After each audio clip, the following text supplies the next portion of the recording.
Bonjour et bienvenue pour ce nouveau En Peignoir, l'émission qui s'intéresse au thermalisme chaque semaine sur Logos FM. Aujourd'hui, j'ai pris la direction de la Bourboule où était présenté en mairie le projet de rénovation des Grands Thermes. Et le maire de la commune et le président de la régie des Grands Thermes va tout nous dire sur le sujet. Bonjour François Constantin. Bonjour à vous, bonjour à tous. François, quel est l'objectif global de ce projet de rénovation ? C'est un projet de rénovation qui vise à sécuriser l'activité pour l'avenir. Donc c'est un programme de travaux en profondeur sur ce qu'on pourrait appeler l'outil industriel, l'outil médical, et qui vise aussi à donner plus de confort, plus d'agrément pour que les patients vivent la cure de la manière la moins contraignante possible, de la manière la plus agréable possible.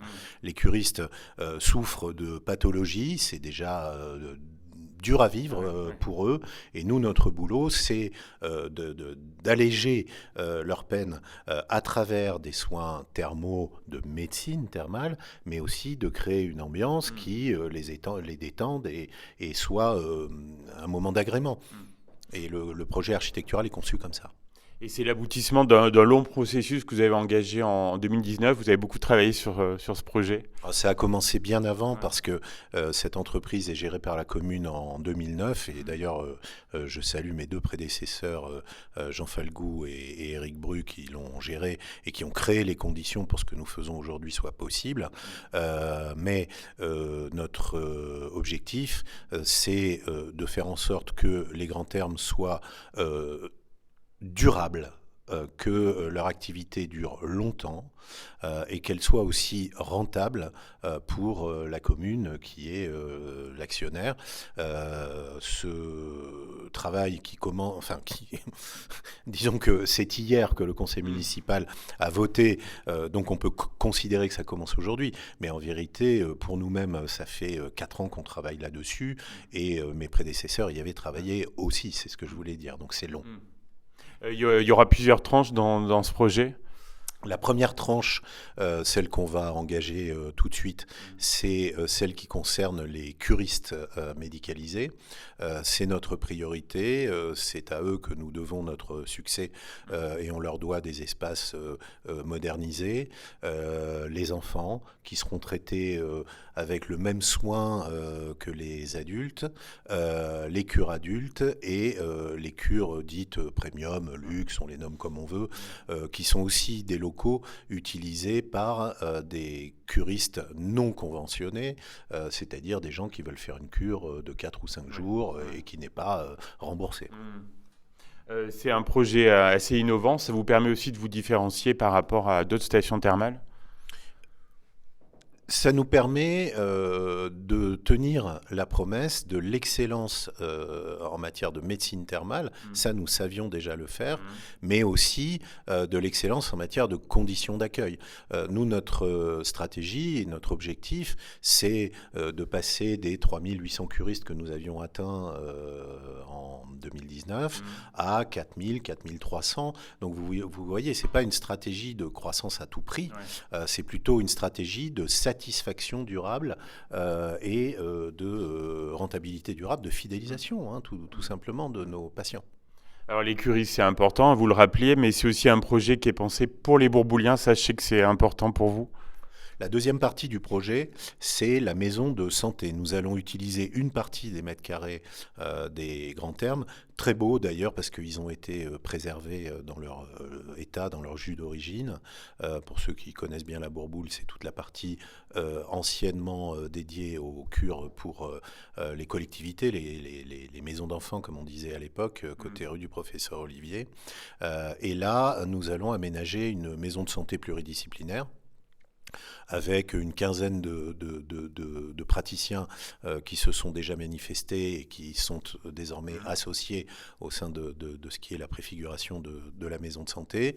Nous avons une partie du financement, ça n'est pas encore suffisant pour aller au bout de ce projet. C'est donc la phase 2 du programme et nous avons bon espoir de réussir à financer la maison de santé comme nous l'avons fait avec la partie thermale. Et la troisième tranche donc sera sur le spa, mais là bien plus tard. La troisième tranche, en effet, c'est un spa. Les spas, ce sont des outils d'aménagement touristique du territoire importants, mais quand on a une approche un peu plus entrepreneuriale de la chose, on s'aperçoit que les chiffres d'affaires sont assez faibles si on les compare aux chiffres d'affaires médecine thermale, et on s'aperçoit qu'ils ont une rentabilité assez précaire. Nous, notre projet repose fondamentalement sur sa capacité à s'autofinancer. Donc, il y a encore une réflexion à mener sur quel type de spa, pour quel type de clientèle, avec quel niveau de fréquentation nous voulons, ça c'est l'élément numéro 1, et puis après il y aura à financer une tranche qui vaut aujourd'hui 2 500 000 euros. 2 500 000 euros pour quelques centaines de milliers d'euros de chiffre d'affaires, et moins encore en termes de résultats, ça s'interroge. Donc il faut monter le financement, quoi.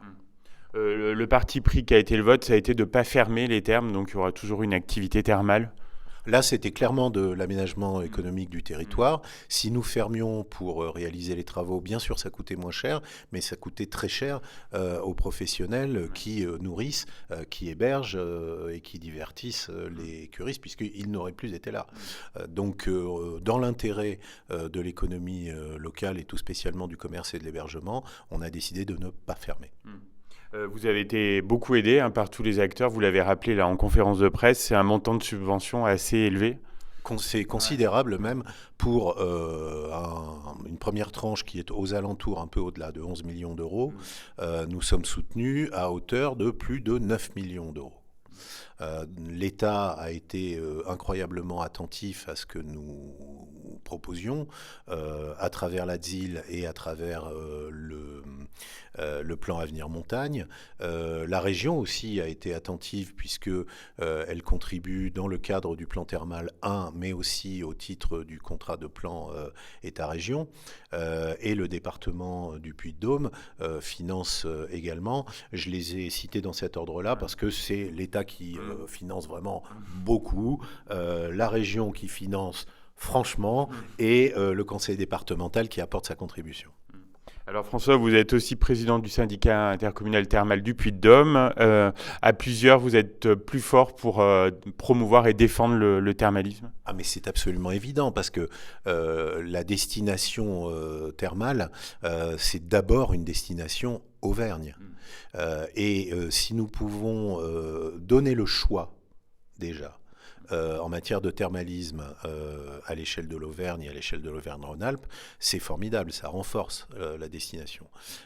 Deuxièmement, si nous sommes tous au niveau en termes de performance médicale et en termes de qualité d'accueil, la destination Auvergne thermale devient très puissante parce que très réputée. Donc, en tant que président du syndicat intercommunal thermal, chaque fois qu'un établissement fait un effort de rénovation et d'amélioration de son offre, j'applaudis évidemment. Alors François, j'ai une question rituelle toujours en fin d'émission. Je ne sais pas si vous l'avez déjà entendu. Voilà, ça va être surprise. Alors quand vous êtes-vous retrouvé en peignoir la dernière fois, si vous avez le temps? Alors, je pense que c'était au Grand Terme, justement, lorsque j'ai fait ma dernière cure qui remonte un peu. Je pense que j'ai fait une cure quand j'ai été élu. Donc, été 2008. Voilà. Donc, il faudra y retourner quand l'établissement sera rénové. Oui, non, mais là, j'irai. Mais je prendrai le temps, parce qu'il me manque un peu de temps quand même pour me soigner. Un grand merci, François Constantin, pour cet entretien et pleine réussite dans ce projet de rénovation des Grands Termes. Merci à vous et salut à tous les auditeurs de Logos FM.